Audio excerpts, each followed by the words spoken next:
So in the previous video, we have seen the three strategies that you can have. Okay, one, two, three. Now in this one, what we'll do is we look at these four other points here. So these points are essentially useful to increase your drill speed. Obviously, this list is not exhaustive. There can be a lot of other things that can help you increase your drill speed, and in the other videos, you will find these small tidbits uh, in different segments. But I have specifically picked these four because I find that they're quite useful, especially when people get stuck. Okay, so if you just remember these four up front, you can start off your case on a stronger footing. So the first one, 80-20, is essentially something that we do innately also, but it's useful to remember. So from an innate example, let's say that your head is hurt, you're bleeding from your head, and you're also bleeding from your finger, right? Which one would you address first? The head, right? It is the more serious problem. It is the one that is 80 here, and the finger might be 20, right? This is easy to see in this example, but sometimes while solving cases we lose track of that. Okay, so if let's say it's a revenue side problem and you have two revenue streams, A and B. If A accounts for 80% of your share and B accounts for 20%, and both of them are going wrong, then it might be more prudent to look at A. That's from two reasons. First is from a logical perspective, as a consultant, that is expected of you. Second is from an interview perspective. If let's say that you're not able to complete the analysis, it's useful that you have used whatever time you have to address the major part of the problem, right? So that you have something to deliver when the interview closes. Okay, so that's pretty straightforward, the Pareto principle. The second is data centric, right? A lot of people, while starting to solve cases, tend to be qualitative, right? That's a very risky thing to do, right? So imagine this that you are a consultant and you have to give advice to a particular client. This person might be running their business for the past 40 years, a senior gentleman of the age of 60, 65, and now you, as a consultant, you go to him and tell him that you have to close down, that they should basically close down their business. You can't say that from a qualitative perspective only. That person will not agree to your advice till they see hard numbers. That numbers should tell a story, that this is the only logical conclusion. Since you have to do that in real life, you have to model that in your interview also. So even if it's ostensibly it's a very qualitative case, unless the interviewer specifically tells you to stay qualitative, you have to show an intention to ask for numbers.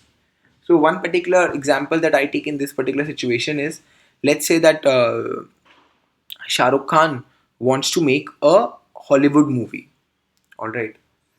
So in this case, you would not go ahead and only say, okay, Shah Rukh Khan is a great actor, he's known in the US, and blah blah blah, and try to solve the case according to that.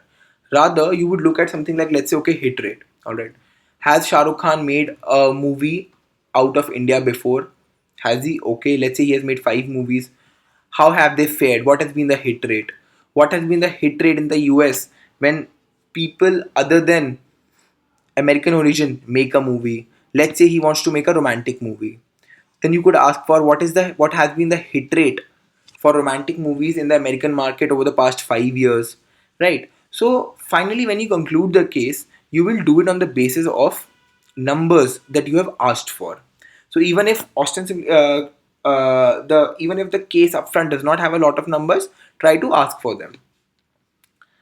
Now, layout structure and then fill numbers. I will also cover this point when I'm talking about the alignment of your workspace, the sheet that you will get to solve the case in. But it's a very useful point to remember, specifically flowing from being data centric. Now we have seen that we should ask for numbers, but it's always useful to first have something, some kind of a structure on paper before you start asking numbers. This is because what happens is, if it's a long case also, and this is your workspace, if you don't have a structure, you will start jotting down numbers randomly. And after 15-20 minutes, you might just forget what the particular number even stood for. So it's useful to first have have a structure in place, so that when you ask for a number, you know what is the proper place to put it in as far as possible. So just keep this in mind.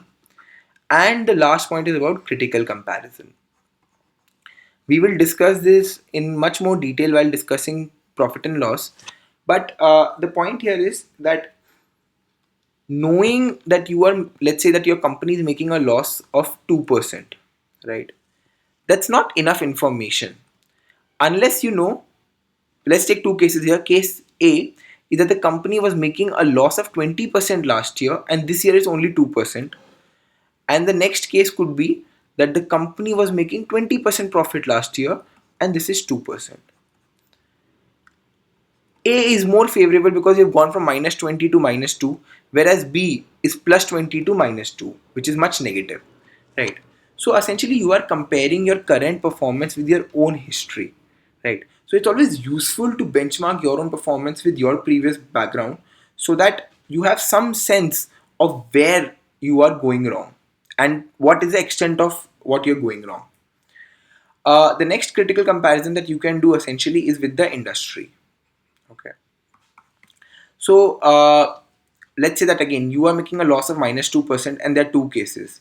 The industry as a whole is averaging at 10% profit or is averaging at a 10% loss, right?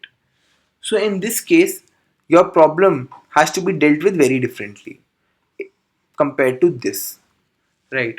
So we've seen that just knowing minus 2 is not enough unless you do these two critical comparisons, one with your own history and one with the industry. Okay, you will find as you do more and more cases that specifically in a PNL problem, these two comparisons can show you a point of deviation or abnormality, which essentially will lead you closer to the answer. So don't, whenever you ask for a number, right, don't leave it hanging. Try to see if it's possible, if your structure allows you, if your discussion allows you to put some kind of story behind that number by asking these two comparisons. Okay. So with these 4 points, 1, 2, 3, 4, you can essentially improve your drill speed. More points will follow in other videos, right? So I hope that helps you. Thank you.